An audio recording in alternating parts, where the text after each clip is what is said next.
Hello friends, आपन को स्वागत करुच्ची मोर YouTube channel Odia defence update को। फ्रेंड्स मु आपन नहीं आसी भारत व्यवहार करुवा टैंक्स विषय में।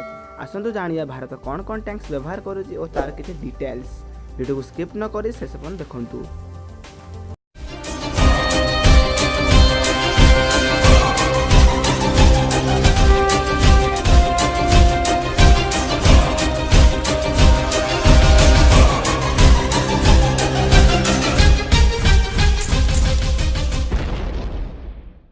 मु आपण को फास्ट T-70 टैंक विषय में कहूँ चाहूँगी। यही टैंक सोवियत यूनियन द्वितीय पीढ़ी मैन बैटल टैंक अटे।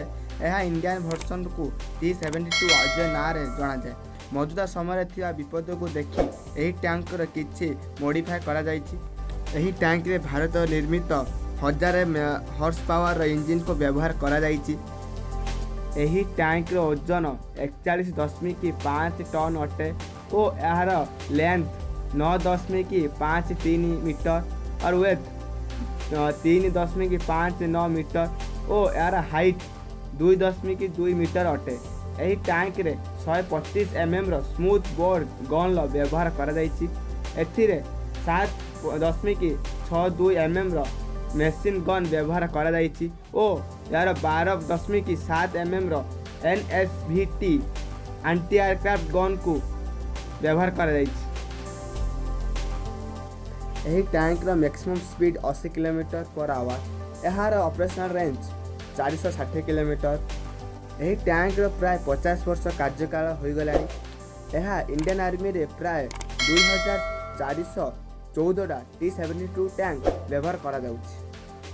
मु आपन को नेक्स्ट जो टैंक विषय कहवा को जाउछि। यही टैंक वर्ल्ड रो टॉप 5 लिस्ट रे आसुछि। जदि आपण वर्ल्ड टॉप 5 टैंक विषय जानबा को चाहुचंती आई बटन रे क्लिक करी से वीडियो को देखि पारिबे। से टैंक होची T-90 टैंक। यही टैंक रूसिया द्वारा तैयारी करा जायतिला। यह को टेक्नोलोजी ट्रांसफर करी भारत किनिथिला। यही टैंक को भारत T-90 भीष्म द्वारा जाना जाए। यही टैंक भारत सबुठार बड़ टैंक अटे। यार लेंथ 9.63 मीटर और यार वेथ 3.78 मीटर और हाइट 2.22 मीटर।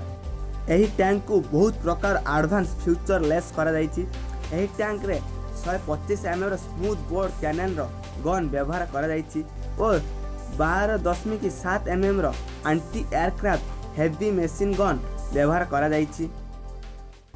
यही टैंक रो ओजन 50 टन अटे। यार इंजिन 780 रु 1000 हॉर्स पावर जनरेट करि पारे। भारतीय सेना यह प्राय 1650 टा व्यवहार करा जाउछि। फ्रेंड्स नेक्स्ट जो आपन को टैंक विषय कहवा को जाउछि से टैंक ना होछि अर्जुन टैंक। यह स्वदेशी टेक्नोलोजी निर्मित। यह ना महाभारतर महान योद्धा अर्जुन ना रखा जायछि। यही टैंक को भारतर DRDO defence research and development organisation द्वारा डिजाइन एवं विकसित करा जायछि। यह तृतीय पीढ़ी टैंक अटे। यह को भारत हेवी व्हीकल फैक्ट्री निर्माण करुछि। अर्जुन टैंक को 2004 रे इंडियन आर्मी रे शामिल करा जायतिला।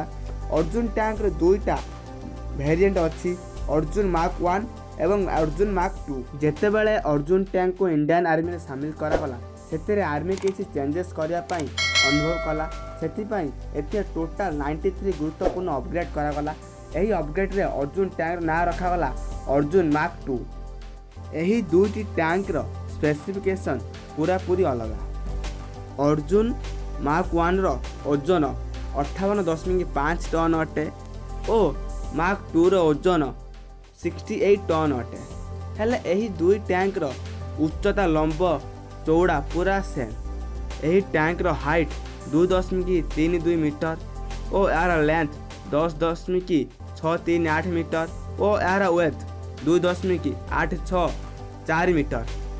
एथिरे 120 mm गन रो व्यवहार करा जायछि। एही टैंक रे 1400 हॉर्स पावर रो मल्टी फ्यूल डीजल इंजिन रो व्यवहार करा जायछि। यार मैक्सिमम स्पीड 67 km/h। एही टैंक इंडियन आर्मी रे पाखापाखि 248 टा मार्क 1 टैंक सर्विस रे अछि और आउ अर्जुन मार्क 2 रो 124 टा टैंक ऑर्डर दिया जायछि। भारत एही सब टैंक व्यवहार करूछि। जदि वीडियो भल लगे लाइक करेंगे, सब्सक्राइब करेंगे, शेयर करेंगे। आउ किमिति लागिला କମେଣ୍ଟ ଦେବେ। ଜୟ ହିନ୍ଦ।